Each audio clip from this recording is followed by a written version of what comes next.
to start with you, Chris. You've had a long history with selling cannabis, and obviously you've built Ball Family Farms into this really incredible lifestyle brand. So I'm wondering, what was the impetus to launch? And then also, was this the path you thought you would go down?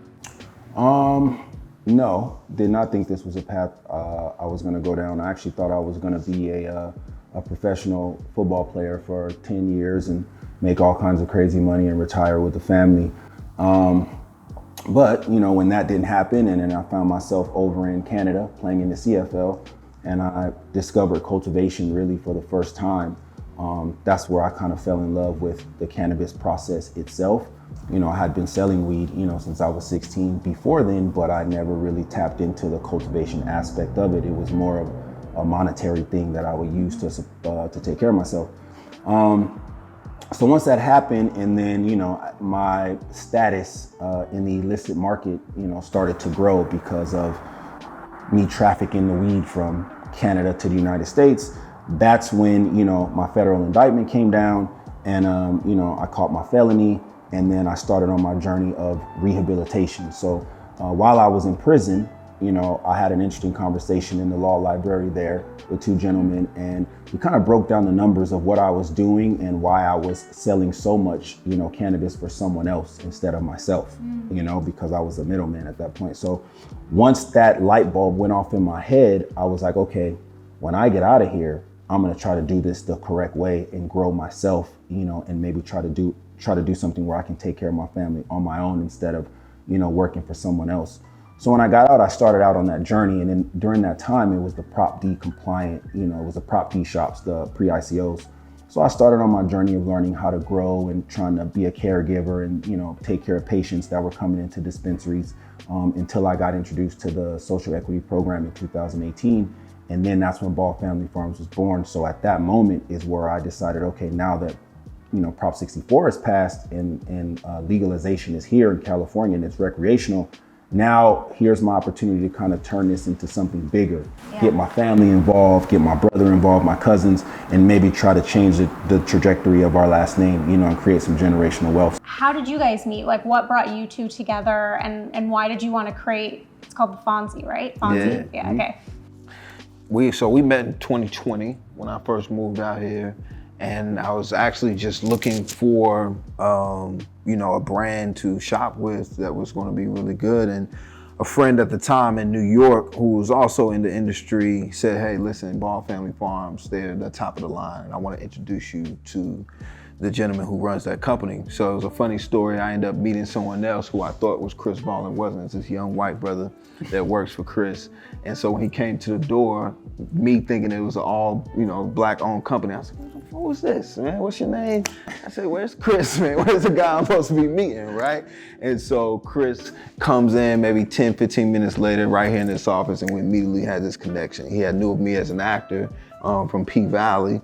And I had knew of him of something I was very interested in, which was the cannabis industry and how could I get my foot into that door. So we had a great conversation sitting right here, and I proposed to him being a brand ambassador for his company. I said, listen, man, you should allow me to be the face of your company and be a brand ambassador and really help support this, but also eventually help me retire into this industry as well. It took us about 2 years to get to this point, but in August, we finally produced this product, which is the Fonzie. And we birthed that from just long conversations and a lot of smoking and a lot of figuring out R&D process. Yeah, for sure. Yeah. Figuring out what was going to be the process of picking out these phenols. So just build a great relationship, you know, here in the office and getting our hands into the cannabis, but also just real life situations, you know, just being there for each other. So great, beautiful journey so far. And what makes this strain like unique? Like, why did you want to create it, and sort of like what goes into it? What is describe the feeling you get from smoking it? So I fell in love with two original Ball Family strains, which is the Lord Charles and the Bruce Leroy. Just the smell. I tell people the Fonzie smells like the Garden of Eden, if you can imagine what that smells like. And the feeling that it gives you, Bruce Leroy would always have me on this like just very glowy, kind of up feeling, you know, that I can conquer the day, very sativa. And Lord Charles will give you a very similar feeling, but also like, no, sit here, relax for a little bit, take your time. And so I wanted to combine those two, for one, because I have anxiety, and that feeling is a feeling that those two strands were two strands that really helped calm my anxiety at that time more than any other strains I had tried before. I'm wondering how your anxiety manifests. Like, what gives you anxiety? And I'd love to know for you as well, Chris, if that is something that affects you. Sure, I guess I didn't realize I had anxiety until I became an adult.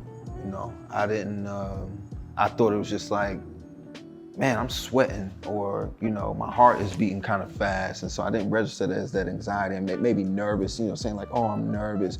But anxiety is different than being nervous. Anxiety is something that you don't even really think about and you can't quite control. If you're nervous, there's certain things you can do to really shake it off. But anxiety sometimes is a step further. And so I'm an actor, but even 8 shows a night, right before I step out onto that Broadway stage, there was something that would come over me where I'm like, oh, this is not nervous. I'm getting sweaty and I'm breathing kind of hard, or I'm overthinking what the situation may be. And also in other situations in life, just overthinking fatherhood, overthinking marriage, overthinking sometimes is a very just form of anxiety for me. And so I found that cannabis was one of those things that resets my palate, kind of resets my thought process, and allows me to breathe and believe through these situations in a different way. And so, 21, 22 is when I first realized that I had it. And then starting to use cannabis as an actual medicinal property, I would say later in my life, more like 27, 28, and I'm 32 now. In 2019, you posted a video of drumming on the street, and you said, do what you love, live by it, feels good to be back in the streets. So I'm wondering, did you share the same type of anxiety when you were drumming on the streets as you did when you were performing, or before, going even to get on set? I'm wondering what that looks like for you. Such a great question, Jayme. No, street drumming does something very similar to me that cannabis does. And so when I'm street drumming, everything goes away, literally. And it's just me and the buckets and the sound of the subways, and like, oh, this is why I'm here, right? When you're smoking cannabis, there's a feeling of like, oh, this is for a very specific purpose. I'm here to calm down and relax, right? So similar to being a musician, that's what it did for me every day. And that's when I didn't have the money to afford cannabis, you know? And now, thanks to my good brother here, I don't have to pay for it at all. But it's, that would do something very similar for me. So there wasn't much anxiety there. Sometimes though, I would hate, after a while, I got used to it, but the looks that people give you, or people thinking that you're homeless, or people trying to offer you some food, or say, damn, I saw a director that I really want to talk to, but I'm down here street drumming, right? And so not knowing how to even start the conversation or even to ask, so that type of anxiety. But as far as like just being able to be peaceful and understand that everything was gonna be okay, that's what street drumming did for me. It provided that comfort for me. Obviously there's a lot of stereotypes and stigma around the cannabis industry, and I'm wondering how you both want to really break that down and break the barrier of it not just being something for euphoria, but also a medicinal tool. Yeah, us at Ball Family Farms, I'm really starting to transition into the wellness piece of my brand.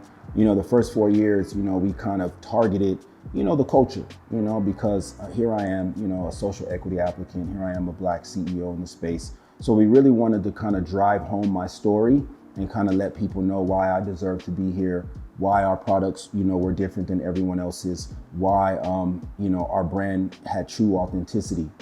Alphonse came into this space, wanting something that helped him with his anxiety. Yeah. And that's what we set out to do. We didn't set out to find something that was cool, or that was popping in the culture or gonna be popping in the rap videos. It was a different purpose. And so when we found that, that's why, I really agreed to make him our brand ambassador, because I felt like it gave the brand depth to be able to reach out and help more people, with certain things. So for us, we are moving into that wellness category.